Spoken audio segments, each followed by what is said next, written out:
Good afternoon, guys. Howdy. What's up? How was your lunch? It's good. Good. I'm feeling all right. We got some Wagyu parts. A little bit of Wagyu. Just a little bit of Wagyu. Just a little bit. So OE for the windshield wiper fluid. Yay. Wash your squirter and wash your bag. Yeah. So Scotty can get that done. Probably have that on Monday. That thing's nice. That is really nice. Can we make one of these fit my Mustang? I think you're good. That'd be cool. That'd be kind of fun. Pop the hood and all of a sudden it's just... Everybody's like, what? What's that? Get rid of the plastic washer reservoir. Put that instead. I think it's in the wheel well in that car. I don't remember. Well, that's not fun. Yeah. All right. Well, a little video for the Wagyu today.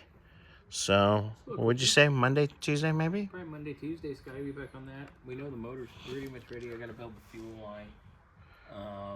Maybe we probably should get that car back in here and make sure the brake lines get adjusted and ran. Get all that stuff done. Yeah. We'll do the brake lines on it. There's a lot we can do. We got some things we got to get rid of, and then we'll get that one in. Okay. All right. All right, guys. Well, there's a whole process. There's a method to our madness. Yeah, don't ask. Don't try to pick his brain. Yeah, don't do it. Don't make me think right now. For lunch, I'm just on cruise mode now. Cruise control. All right, guys. Well, there's a quick little update for the Wagyu. Later.